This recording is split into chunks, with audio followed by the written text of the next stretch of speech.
భారతదేశ తొలి ప్రజాస్వామ్యవాది సర్దార్ సర్వాయి పాపన్న గౌడ్. భారతదేశ చరిత్రలో గణతంత్రం, రిపబ్లిక్ అనగానే మనకు రాజ్యాంగం అమల్లోకి వచ్చిన 1950 గుర్తుకొస్తుంది. కానీ రాచరికపు సంఖ్యలలో మగ్గుతున్న 17వ శతాబ్దపు దక్కన్ నేలపై సామాన్య అణగారిన కులాల ఐక్యతతో ఒక ప్రజా రాజ్యాన్ని నిర్మించి తొలి గణతంత్ర స్ఫూర్తిని రగిలించిన దీశాలి సర్దార్ సర్వాయి పాపన్న. ప్రజాస్వామ్యం అంటేనే ప్రజల చేత, ప్రజల కొరకు, ప్రజలతో పాలించబడేది. దక్కన్లో ప్రజాస్వామ్యం ఏర్పాటు చేయడానికి పాపన్న గణతంత్ర వ్యూహంలో 5 ప్రధాన అంశాలు కనిపిస్తాయి. బ్రాహ్మణ భావజాల వ్యతిరేకత, సామ్రాజ్యవాద ధిక్కారం, భూస్వామ్య వ్యతిరేకత, బుద్ధుని సమతావాదం మరియు దళిత బహుజన రాజ్యాధికారం. సర్వాయి పాపన్నలో అత్యంత ఆధునికమైన ఆలోచనలు ఉండేవి. సమకాలీన భారతీయ రాజులకు గాని, సామాన్యులకు గాని ఎవ్వరికీ లేని దార్శనికత ఆయనలో కనిపించేది. ఆనాటి రాజులందరూ బ్రాహ్మణులకు మాన్యాలిచ్చి పోషిస్తే పాపన్న అందుకు భిన్నంగా అణగారిన వర్గాలకే దేవాలయాల్లో అర్చకత్వ బాధ్యతలు అప్పగించి సామాజిక సమానత్వానికి పునాది వేశారు. రాజకీయ గణస్వామ్యమే కాదు, సామాజిక ప్రజాస్వామ్యానికి, సమానత్వానికి ఇది ఒక మార్గదర్శక నిర్ణయం. సమాజ నిర్మాణాన్ని పూర్తిగా అవగాహన చేసుకున్న ఏకైక పాలకుడు సర్వాయి పాపన్న. ఆయన తన సైన్యంలో మాదిగ, మాల, చాకలి, కుమ్మరి, మంగలి, ముత్రాసి, దూదేకుల వంటి అణగారిన బహుజన కులాలకు భాగస్వామ్యం కల్పించారు. సాకలి సర్వన్న, మంగలి మాసన్న, కుమ్మరి గోవిందు, జక్కుల పెరుమాళ్ళు, షేక్ పీర్ సాహెబ్ లాంటి వాళ్లకు ఎంతోమందికి పాలనలో భాగస్వామ్యం కల్పించారు. ఇది ఉద్యోగ స్వామ్యం కాదు, పాలనా భాగస్వామ్యం అని నిరూపించారు. ఇది చారిత్రాత్మక నిర్ణయం. ప్రపంచ చరిత్రలో ఎక్కడా ఇలాంటిది లేదు.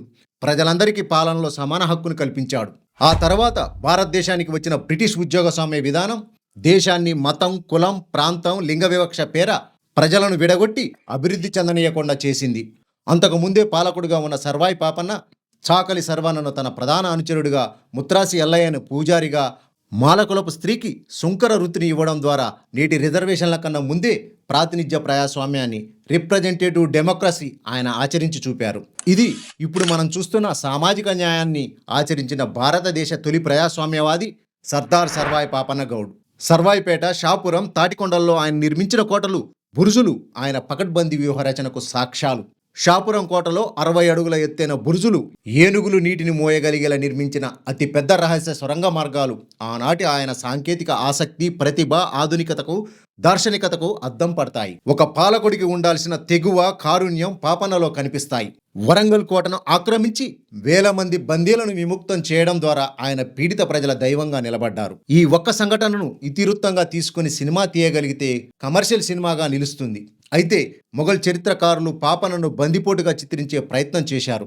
అగ్రవర్ణ చరిత్రకారులు ఆయనకు మడులు, మాన్యాలు ఇవ్వలేదన్న కోపంతో చరిత్రలో స్థానం లేకుండా చేశారు.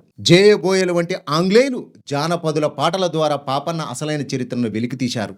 పాపన్న చారిత్రక ఔన్నత్యాన్ని చాటడానికి ప్రముఖ చరిత్రకారుడు మల్లంపల్లి సోమశేఖర శర్మ అన్నట్లుగా దుర్గమ్మను సాధించి రాజ్యమును విస్తరించిన వాడు చక్రవర్తిగాక దొంగ ఎట్లగును, అతను ముమ్మాటికి బహుజన చక్రవర్తి. ఆధునిక భారతదేశానికి ఆదర్శవంతమైన తొలి ప్రజాస్వామ్య పాలకుడు. ప్రజాస్వామ్యానికి, ప్రజల చేతికి పాలన అందించడానికి సొంత ఆస్తిని సైతం వెచ్చించి పెళ్లి చేసుకోకుండా నిస్వార్థంగా బహుజనుల కోసం జీవించిన పాపన్న మరణంలోనూ శత్రువుకు చిక్కని వీరుడు. నేటి గణతంత్ర దినోత్సవం వేళ రాజ్యాధికారం సాధించాలంటే కులస్పృహతో ఐక్యం కావాలన్న పాపన్న సిద్ధాంతం బహుజనులకు ఒక దిక్సూచి. ఆయన నిర్మించిన కోటలు నేడు శిథిలమై ఉండవచ్చు, కానీ ఆయన రగిల్చిన ఆత్మగౌరవ జ్వాల మాత్రం నేటికి బహుజనుల గుండెల్లో ప్రజ్వరిల్లుతూనే ఉంది. జై పాపన్న, జై బహుజన.